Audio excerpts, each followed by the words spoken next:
Hello, everybody. Welcome to another episode of Unlocked, where we talk about unlocking the potential of you, the people you work with, and the people you do life with. At the time of this recording, I'm offering all of you, yes, my lovely listeners, a free 15-minute communication coaching call. You come with some kind of communication problem, and I give you a solution. My calendar link is in the show notes, so check that out. I love it when we have special, niche guests on this show. Because it's important, I think, to talk about what we're going to talk about today. And that is women of color and leadership in that space. And how do we lead appropriately when we have women of color in our organizations? And how do we, not we, me, but women of color represent themselves well, and what responsibility do they have in the workplace to make sure that they are empowered and they're doing the things that they need to do to blaze their own trail, right? And do the thing that they need to do to move forward. Cynthia is so fun. Cynthia Pong is on the show, and she is just really we could have talked for a while. I really enjoyed hanging out with her. She's got a really great demeanor. I hope you're going to hear a little bit of her. She's very genuine, very authentic, and I think that that's what people appreciate about her. Cynthia Pong is an award-winning executive coach and speaker. She empowers women of color leaders to advance their careers in positions of power. She's a Forbes contributor, a LinkedIn top voice for job search and career. She's been featured on Harvard Business Review, The Atlantic, and she's been on NBC, CBS, NPR, and more.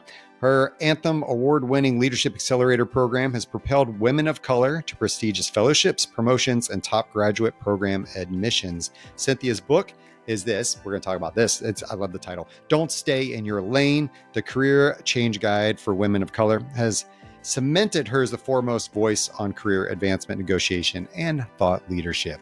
You're going to get some of that thought leadership right now.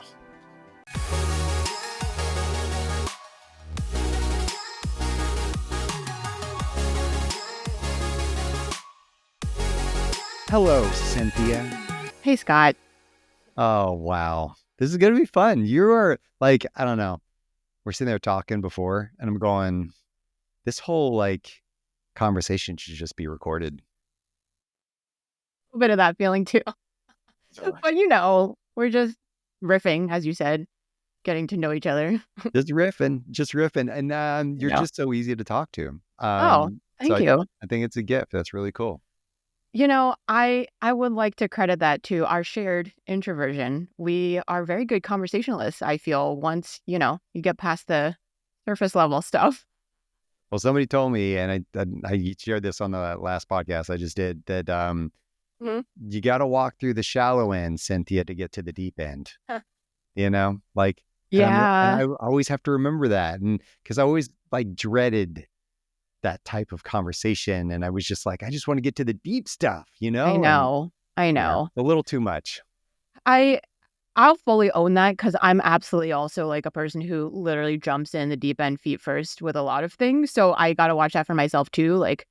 Projects, collaborations, new ideas, not to the extent of total shiny new object syndrome, but I do know I have that tendency to kind of go all in. And that definitely has its pros and its cons. So yeah. Well, I always I'm going, when you start out with politics and religion, right out of the gate, I'm just kidding. But, things like that, it's kind of you get to know a person, you get into their value system and their beliefs and their core identity. And, and because those things are always going to be in flux, and you're always going to be kind of in this space of is there ever a right answer? My right might not be your right. And it's I know that's where human conversation and stuff happens. The problem is when it gets hostile, then it destroys whatever. But I know, then things can just totally break down. But I guess that's where I could see the progression of shallow end to the middle part. Maybe there's enough trust and social capital built there to sustain a little more of the divergence that might happen in the deep end. But also, it's hard. It's very hard today, Can you tell me? Let's talk about you, because Okay. Yeah. Enough about, well, we are talking about you. We're talking about me and you. But Yeah. let's focus more on you because, Okay. I'm boring, Cynthia. That's why I have guests on my show. I don't do a solo show because, people don't want to hear from me. They want to hear from Well, you. I'm gonna say that's a classic introvert deflection. I Is do it all the is that what time. I'm doing? Is that what I'm doing? I don't know. I mean, only you can tell, but I will say it is partly a reason why in my first profession, and we didn't talk about this yet, but you might have seen, like, I'm a lawyer. I don't practice, but I'm technically still a lawyer. And the only reason I became a lawyer was to be a public defender. And so I was a trial attorney. And a lot of that, both in your relationship with your client and the whole kind of process, and then, the rare times that you're on trial, a lot of it really comes down to asking questions. You know what I mean? Which podcast hosts excel at. But then now, before kind of my job became more just really running Embrace Change, I started out as a single career coach. And a lot of that is also asking the right questions and helping people unlock, if you will, the answers for themselves. Right. So, anyway, I think about asking questions and stuff a lot. And I think I do that because I also would rather not talk about myself, but I'm happy to play. And I don't know, I guess just some quick high level that I to tie all together, kind of like what I just said is, I run Embrace Change. It's a career coaching and a training firm. We do on the B2C side specialize in working with women of color because on that side, it's our mission to get all women of color the money, power, and respect that we deserve in the workplace. I do sort of feel like I know it's kind of a wild pie in the sky mission. I think it will not be achieved within my lifetime, but it doesn't mean it's not worth striving for. And then on the B2B side, we work with government agencies, nonprofits, corporations, startups, kind of the whole range of folks on different leadership, employee engagement, employee wellness, training, PD kind of needs. So that's like my elevator talk spiel or whatnot. But you and I have kind of talked about how I'm a big introvert. And I like to tell people that because, like you were saying, we play extroverts kind of in these spaces. And I think leadership also really favors that, like, broadly. Um, Aside from that, I'll just say I'm based in New York, in Harlem. I'm obsessed with Rottweilers. Happy to talk about any of that. I'm a middle child, oppositionally defiant. Wow. That Yeah. that makes total sense. Facts. Yeah. And the fact that you love Rottweilers is just, goes right with that. So I it, know. let's, so tell me I want to know about this transition I honestly did not know that. The whole Yeah. going from Yeah. the legal world of, Yeah. all that to Yes. then what was that? What sparked that whole thing? And then even so, just straight, did you go straight into helping women of color, or was it more of a transitional thing where you're like, whoa, what? I need to do something about that. I know. I wish it was either of those options because that would be way more coherent, but it was really far more accidental and messy than that. But to answer your questions, I was a public defender for 6 years. I started burning out around year 3, and then I just tried to fix my burnout, in all the kinds of different ways. Um, and it took me another 3 years to realize this is a more fundamental misalignment. I want to do this work, but really my personality and kind of who I am in some core ways is really not it I just in a way I felt like I didn't have tough enough skin to really be in the system like that day in and day out. It was just very conducive to burnout. High caseloads, just demoralizing results, senior clients in and out of jail and stuff, and feeling going in thinking you might be able to make some kind of real difference and not really feeling like you can see that in the day to day. I hear that a lot from clients too, executive coaching clients now, we want to see the impact of our efforts, and if we can't see that over and over again, it's just very discouraging. So anyway, long story short, I burned out. There was this one light bulb moment that I write about in my book, Don't Stay in Your Lane, which I had an out of body experience where I realized, oh, Cynthia, you got to do something differently. This is not what you came here to do. It was not my proudest moment. But then that catalyzed it all. And after that, I had to so I took an unpaid sabbatical. Um, so where I could like know that I had a job if I wanted to go back within a year, but I wasn't paid, that sort of like in between thing. So that was really helpful as like a safety net. And then I just spent 2 months recovering from the burnout. Then I was like, okay, got to figure out what to do because got to, do something, pay the bills, etc. And then I got into my head that I wanted to work for myself, start my own business. It was like a lot of hubris.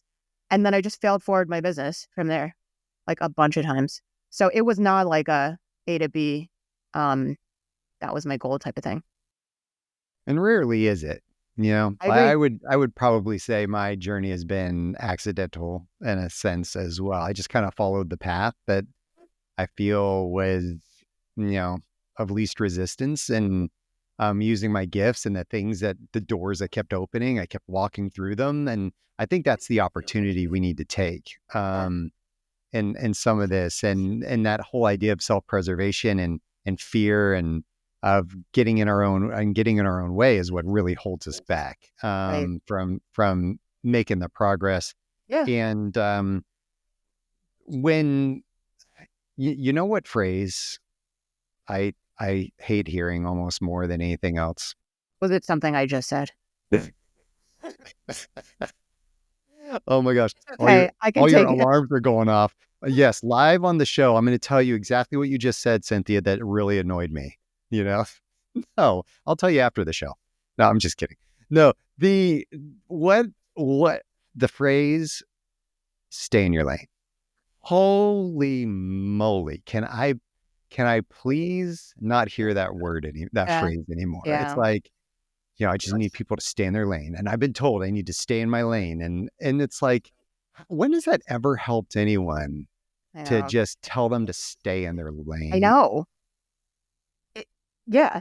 Like even if that's kind of what you want to convey, like saying it in that way is not the move. You know? No, yeah.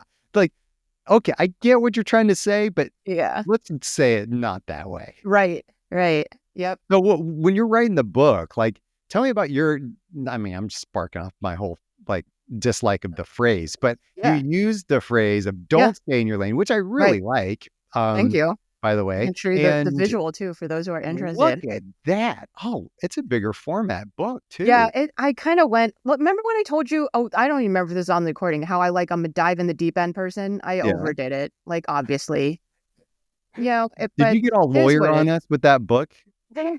Cynthia? It doesn't read like a treatise. I'll promise you that. It doesn't read Okay. like a statute. It's like Okay. it's very like look, I put like my journal entries in here. I was way too transparent. Wow. Okay, Anyway, that's awesome. I love it. I love it. But you know what? It's like, yeah, what's the whole idea behind that book and the whole idea of like, don't stay in your lane? I know. So I'll also admit to you, this might be foreign to you as someone who really excels clearly at marketing and branding and stuff. I'm not good at naming things. Like I'm a wordy person. I don't kind of like think in the right way. I think to like get the right words to really hit so much. So it took me a long time to figure out what to name this book. And I feel like I was like laying in bed one time being like, I'm going to meditate on this until I figure it out. And then that was like one of the options. But it was one of the last things I did after I wrote the whole book. The reason I wrote the book, you'll love this as like a business owner maybe, is because I thought that okay, so I was coaching a lot of people. A lot of people were seeking me out because they wanted to change careers. They're miserable in their career. They're like, okay, career change is like the thing that's going to, I don't know, be what I need to do, etc. So they're, naturally like, okay, well, Cynthia did it. Let me just work with her. So that's what I was doing a lot. And then there was more kind of demand than I had time to like work with people individually. Plus, there's also people who, could use the support but don't necessarily have the funds right now to like engage in coaching or something like that. So I was like, I find myself repeating the same thing over and over again. Why don't I put it in a book, written format, and then I can just give it to people and they can get it at any time of day or what have you, and they can coach themselves through the process. That's why I wrote the book. Little did I know that it would actually really just make people want to work with me more individually. Like, I don't know if you've had that experience, but I really wanted to create it as like another option. Um, but really, and it's good for business or whatever. Like, it kind of just became this other part of embrace change. But the don't stay in your lane part, I chose that in the end because I heard from so many clients and our, community, which is mostly women of color, but a lot of people of color, a lot of people outside of those identities. And it's the same thing you said. Like, we get told all the time to stay in your lane. And it's kind of like, well, why? Because like there could be legitimate reasons to that. I fully understand that from like at all kinds of levels, right? But it happens a lot to women of color, and it happens for reasons that I personally don't really think are legitimate. Like maybe this is getting to some spicy stuff in the deep end. So like reel me back if you need to, but like power hoarding or opportunity hoarding. This happens to our clients a lot where like they're it's like kind of a pet to threat thing, if you've also heard of that, where either a Black woman or a woman of color in the workplace, like she's considered the pet, like as long as she's kind of the workhorse and like getting the stuff done and like nose to the grindstone type of thing. But then the second that we might express something like an ambition to, climb a ladder or do something that might be a little innovative or out of line, then it like the person becomes a threat. So that's like, I think I wrote a LinkedIn article about this that like keeps popping up. So like it's resonating with folks. And pet to threat was not my phrase, like someone else coined that. But anyway, so this whole idea of like women of color, especially Black women, being told to do something or not do something, like we also get unsolicited advice, like way more, including from other women and other women of color than other groups. So like just this whole idea of like society, everybody telling us what to do, I wanted to really flip that and be like, we need to reclaim agency to walk through those doors, like you were saying, and like make the opportunities, find the opportunities, take the opportunities, as opposed to like doing what other people say. So obviously, not being a woman of color, Mm.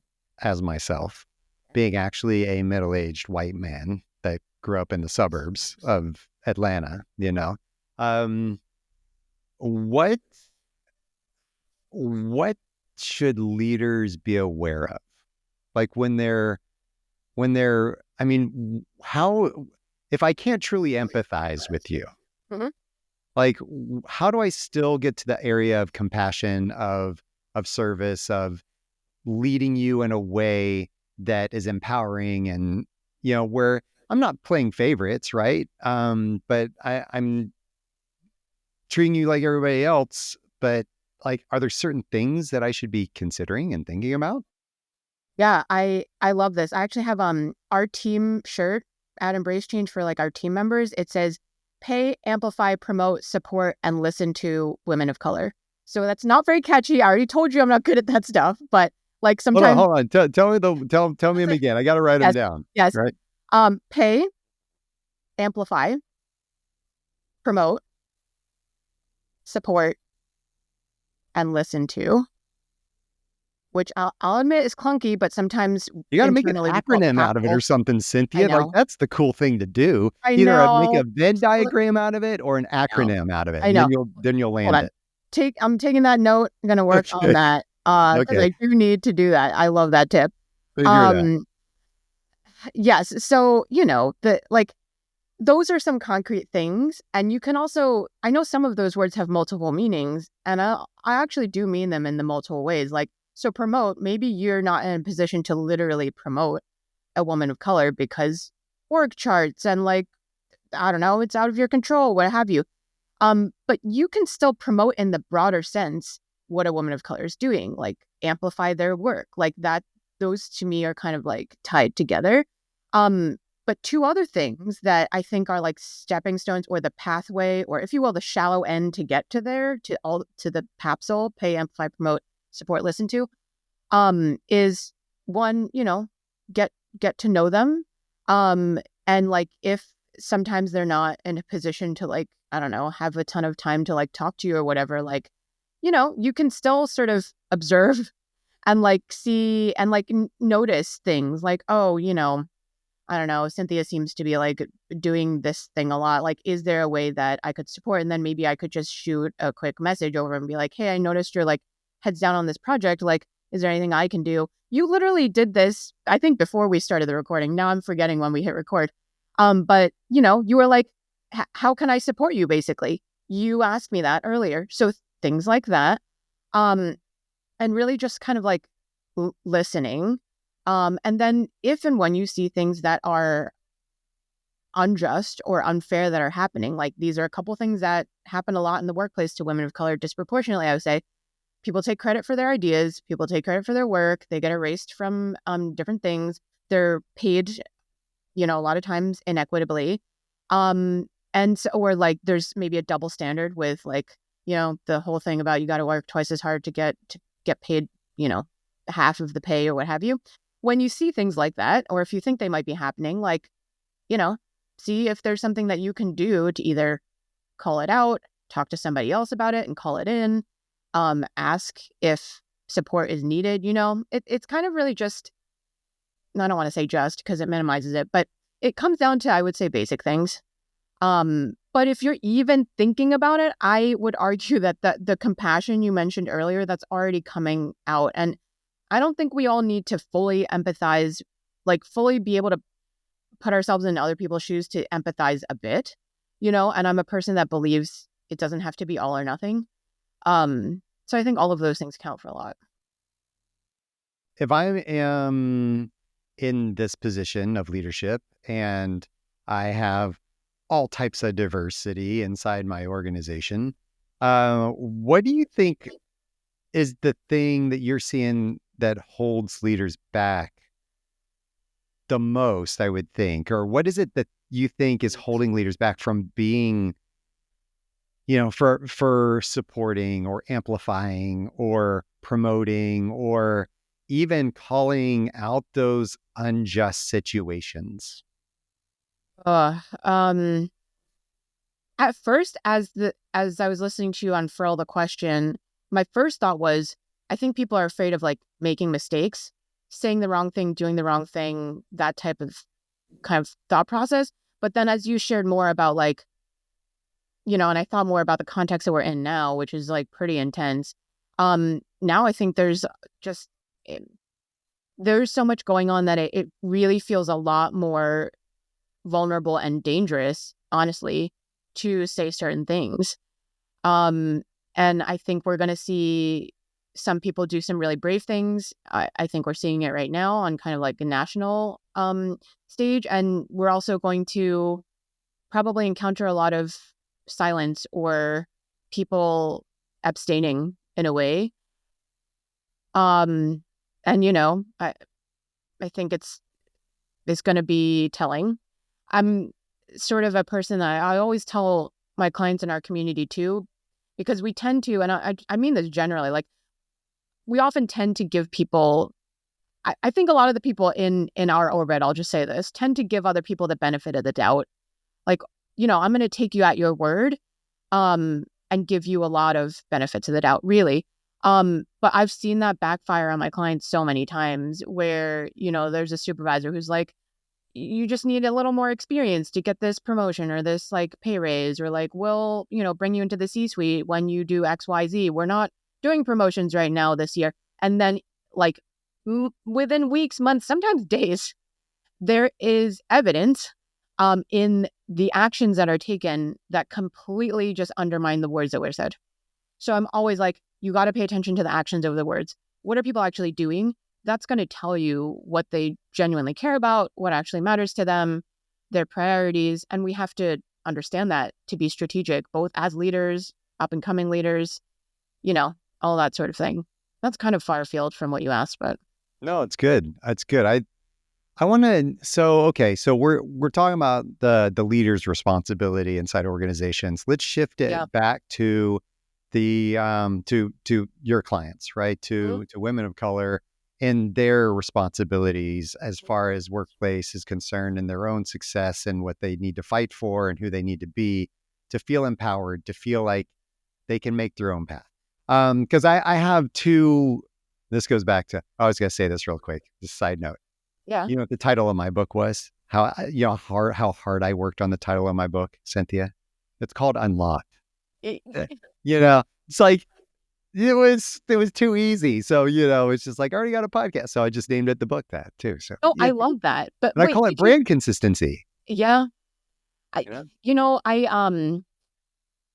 a overdo it person. Like, I'm kind of a maximalist. You know what I mean? Like it's really, I can see how it holds us back in a way. I'm like fully self-aware.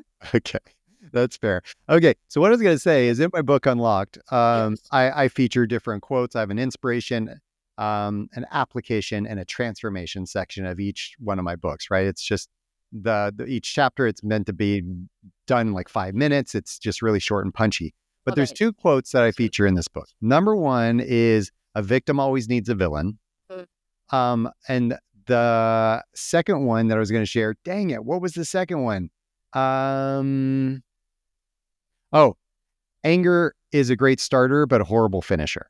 Oh yeah. Yeah. So when we're talking about something as unjust as workplace discrimination or anything that's happening within a culture or to a whole race, gender, sexuality, whatever type of individual in the workplace, um, it can make us angry.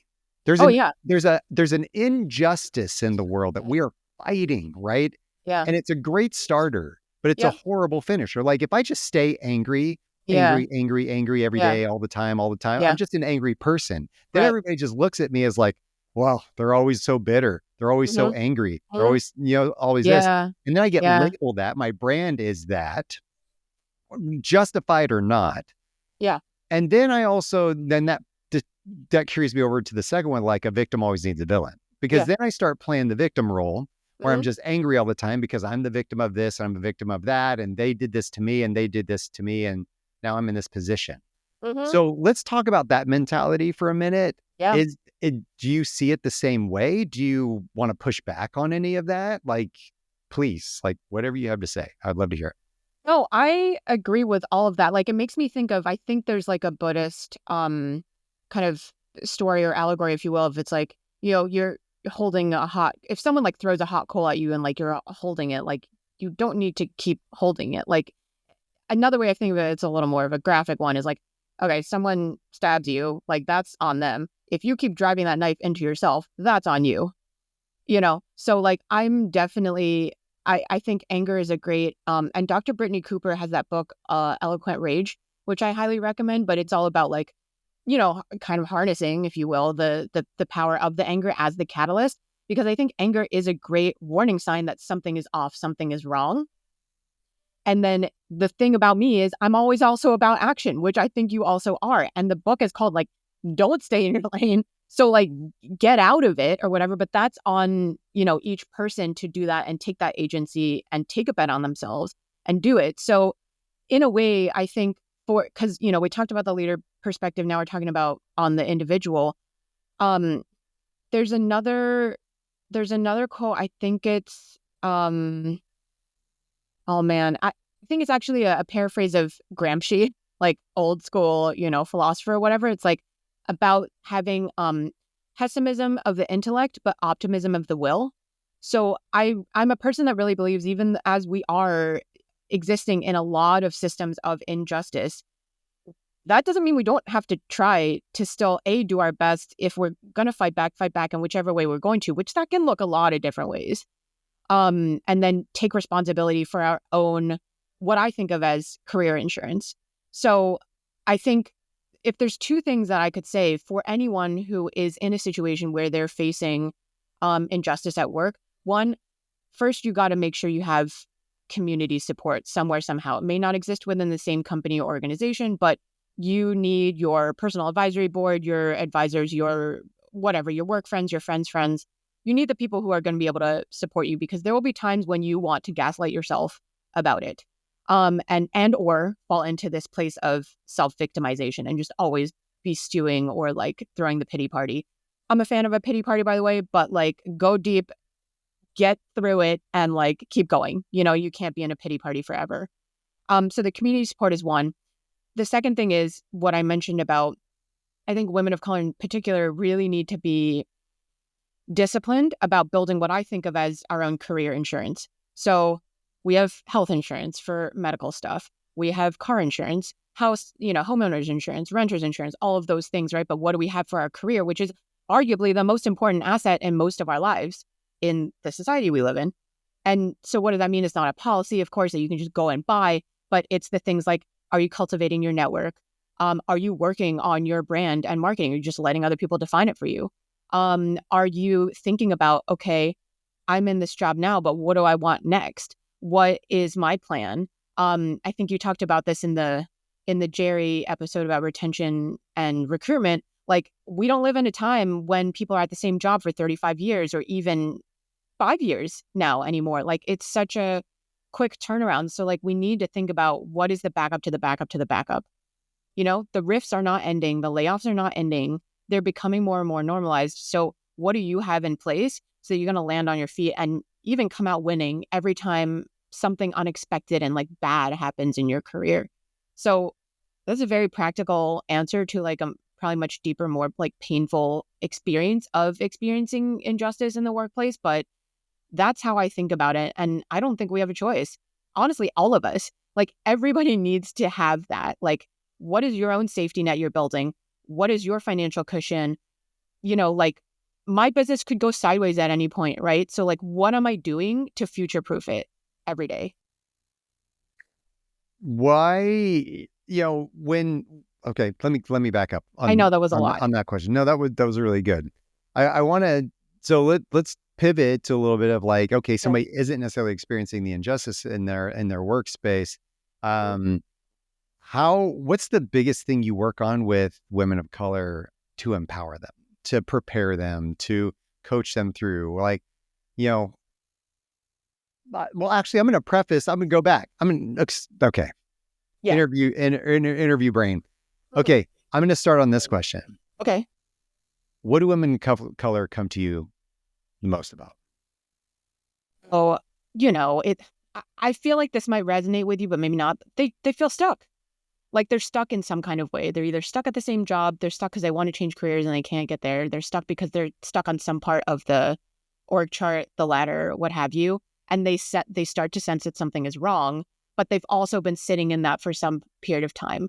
It's kind of like how it took me 3 years to like move through my burnout thing. Like I was burnt out already at the beginning, but it took me 3 years to really like, make a decision to move out. So that's what I would say. They're, if you will, locked in whatever, thing that they're in.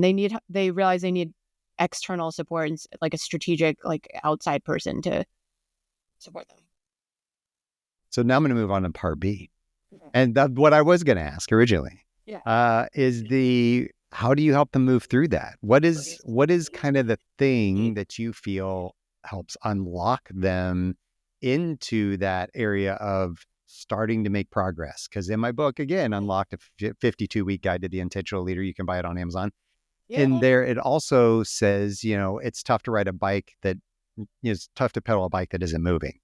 And so, you can get frustrated that you keep falling over on the bike, but it's got to be moving. So how do you get people to move? How do you get people to start going beyond that stuck phase? Yeah. Okay. I'm going to try to give you two answers. One is more like the philosophical one, and then one is really more practical. So like the philosophical one, I came up with this is a different acronym. It's a little clunky as well, but it's C care. So one C. It's what? I love this. I love it. Oh, Okay. What is it? well, the first C is compassion, which you mentioned earlier. And then the rest of it, CARE, curiosity, action oriented, real time, experimentation.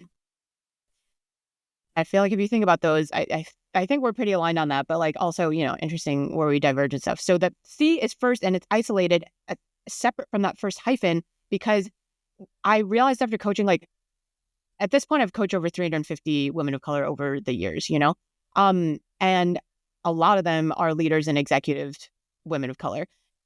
It is not a skills gap. It is not a deficit in like they can't do something good enough or whatever to like get that next promotion or like, move to whatever company they're trying to get to.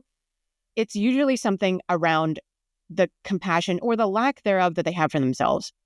So a lot of us got to where we are because we're high functioning, high performing. We've like gone to the Harvards and like done all the things because of like just brute force and being really hard on ourselves, having really high standards. At a certain point in your leadership, that starts to, you reach the tipping point and it starts to actually hold you back. So I meet a lot of our exec women of color clients at some part of that kind of like fulcrum part. And they're really used to really just like trying harder, fighting harder, more brute force, instead of thinking, okay, maybe this paradigm doesn't really work for me anymore. And I actually need to like do less so I can lead more. I say that a lot to our clients. And the way that this is like related to the whole compassion thing is like, if we are constantly like so hard on ourselves, it keeps us back from innovating. It keeps us holds ourselves back from trying something that we haven't tried before, because we're afraid of making mistakes. We're afraid of our own shame response or like negative thought spirals around that. And so it really comes down to that piece. Like I've been through that journey so many times with, people who are really kind of near the pinnacle of their career in law, in business, like all these places. And it's around unpacking that stuff. The more practical answer is, I mean, it usually follows a pattern of like, all right, first I gotta kind of get onboarded to this person's life, their background, understand them, and like figure out through asking a lot of questions, like what is going on for them. And then it's really like for me, it's a really natural like problem solving kind of thing that happens, because I am trained as a lawyer. Like there's a reason I ended up being a coach and stuff. Like I just really like to figure out problems, you know what I mean?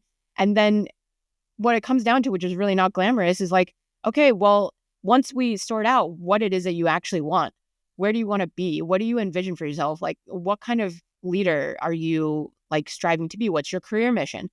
Then you just reverse engineering and figuring out like, okay, what's probably the shortest path from A to B? And then what can you do on a weekly basis? That's action steps. It's like performance metrics, things within your control, not someone else's control, that you can do to get there. So, it's more gritty than glamorous for sure, but it just comes down to that. Like that's what it is. We have to do certain things. We have to be kind of like consistent in pivoting how we show up as leaders, because there's different stages, to all of this for all of us. What do you think's holding them back the most? For women of color, it's that self-compassion piece. It's really intense to try to unpack that, Scott. Like, yeah, I was just talking to a client about it yesterday, I think. And like, it's so many years of conditioning where it's like, you got to be perfect, because even the slightest misstep or mistake, you're going to pay for that 10 times harder than somebody else. There's also things like the glass cliff. I don't know if you've heard of that phenomenon, where it's like, related to the glass ceiling. Yeah, it tends to happen for women or people of color. There's a couple, if you Google it, there's a couple like high profile examples like on the Wikipedia page for glass cliff or something. But basically what happens is, let's say a company is in turmoil, there's some type of scandal, they've had a series of terrible years or something, and they like need someone to like turn it around and like clean up the mess, so to speak. It's often at times like that you'll see a company go from like white man, white man, white man, white man of a certain background and class usually and age, and then they will put a woman in place, like a white woman or a black man or like, occasionally a woman of color. And then that is the glass cliff, because you got elevated up to this very high place, but it's a cliff because that one small misstep or what have you, and you are very, very easily made the fall guy. This happened at Reddit. I can't remember if it was Yahoo, Xerox. I don't know. Fact check me on those for sure. But there's a couple of really like high profile examples of what happened to the women who were put in those positions. And then, look up what happens to them afterwards. It's really hard for them to get another position of like a similar caliber. The self-compassion piece, though, I think resonates a lot. Okay. Yeah. I can see that quite a bit, and that fear of the glass cliff and the knowledge that it happens, and Yeah. having worked their way up, I'm sure that they had probably experienced some sort of resistance as they've moved up the ranks in that Yeah. organization or whatever organization in Yeah. corporate America to get to that point in their career. Yep. I doubt any of them have not experienced some resistance getting to Yeah. that point. And Yeah. that's probably what's made them so resilient and strong, is breaking through and overcoming that resistance along the way. Yeah. So what's kind of like your number one tip to help, people practice self-compassion? Do you have Mm. one? it might lead right into that second C of C care, which is the curiosity. So, and this is not a new concept, but often we can take a different approach and try to be curious about something instead. Like, oh, what might happen if I tried this particular technique or thing, or put myself out there in this way, and I try to just see what happens, like in a neutral, non-judgmental, experimental way. Just see what happens. Like that sometimes can kind of kick people out of that unlocked place, because also the tendency for this kind of archetype is it's not only the work really hard type, it's also like we are intellectually curious. We did probably excel in different forms of academia and stuff. And so if I can get the person to have that little spark of like, oh, I wonder what would happen, sometimes it can kind of get the ball rolling, or so to speak. So I usually try one of those kind of 5 levers out of the CCARE like acronym, and usually that works. But I'm clearly a very trial and error person, and stuff is gonna get messy sometimes. Like in the real world, like in real leadership, real issues come up. People are gonna be people, and stuff is messy. We want to pretend that it's always gonna be like nice and clean or whatever, but if we don't get our hands in the dirt, we're never gonna have the garden that we want to cultivate. We're going to leave it with that, because that was like a mic drop moment. Cynthia, is that what when you're on stage, when you're speaking to audiences, you just like, you say that, drop the mic and kind of walk off? If only. I kind of wish. I'm also like, you may have picked up on this by now too. I'm kind of an awkward person. So like, if I could do that, I mean, that would be pretty epic. But you can do it, Cynthia. You just did. You just did it. No, you're awesome. Thanks for being on. And this was so fun. I don't say that very often, right? It does no offense to my other guests, but you're someone that I just want to go like hang out with, and talk religion and politics with, Yeah, I feel similarly. Like clearly you are good at what you do. And I don't know. I loved everything about what you had online, including, of course, the story of how you changed the spelling of your name. Like, that's awesome. Oh, that's fun. Thanks. Thank you. I love that. Yeah. But yeah, this has been really great, and hopefully, well, to be continued. People want to contact you. Right. They want some work from you. They want to understand more about what you're doing, your platform, how you're helping women of color, or how you're helping organizations in that space, with your speaking or through your book or coaching. What do they do? Love it. Great question. Thank you. LinkedIn might be the easiest place. So you can just kind of find me on LinkedIn, shoot me a DM. If you want to check out the website, everything is kind of consolidated back to there. So that's embracechange.nyc. There is a whole story behind why it's .nyc and not a .com or something, but that'll have to be for another day. And then for those who kind of want more, just like they want the leadership tips and the nuggets and whatever, they can follow me on Forbes. So if you just Google Forbes and Cynthia Pong, you'll find my page and all my articles on there. You're amazing. I can't wait till you are on Adam Grant's show talking the same stuff, because, love Adam Grant. If you do get on there, let him know that I'm interested. Let's go on as a duo. Yeah, let's do it. We're a package deal, Adam. So, all right. Well, thanks, Cynthia. You're awesome. Yeah, you're awesome. Take care. Thank you. Oh man.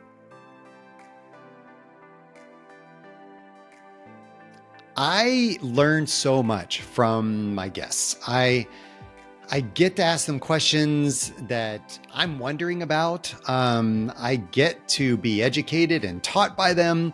And Cynthia gave me some of that. And I hope she gave you some of that. I don't know how you walk away from this interview without a nugget. And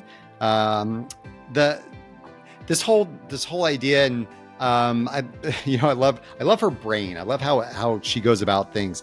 But how do we help? Well, we can pay, amplify, promote, support, listen to. Okay, I'm gonna say those again. Pay, amplify, promote, support, listen to. And I like how she just made note that it doesn't have to be the literal thing of what you think the word means. It can be different variations of what that word means. Fear, I believe, and we didn't get into this a whole lot, but that fear thing, I think it holds us all back. It holds us back on leading different people of color in organizations, but I think it also hinders people of color, in this case, women of color, from doing certain things in their lives. And rightly so. Fear is real, and it's based on past experiences, and maybe we've been traumatized in past things, and that fear is real. Other times it could be manufactured when we're not aware of our own self-preservation, the thing that could be holding us back from really doing that thing. So I think that as we go throughout this journey, and as we understand how to lead and how to be in an environment, in a culture that is aware of this diverse workplace that we, yes, work in, how can we set aside fear? How can we bring in the idea of being curious, which I talk about quite a bit, but how do we keep that conversation going? Well, you can check out Cynthia's book. You can check out Cynthia's website. You can check out her speaking. You can check out a lot of things that Cynthia has to offer. She has a lot to offer. Check her out on Forbes. You can do that right now, actually. And thanks for being on the show. If you want to find out more information about me, or check out the show notes where there's going to be more information and links to the things referenced in this episode, visit skotwaldron.com. And lastly, I'm asking for a little bit of love, just a little bit. So please take a moment, follow, rate the show. The algorithms like that. It helps me get the word out. I really appreciate it. Thank you. And until next time, stay unlocked.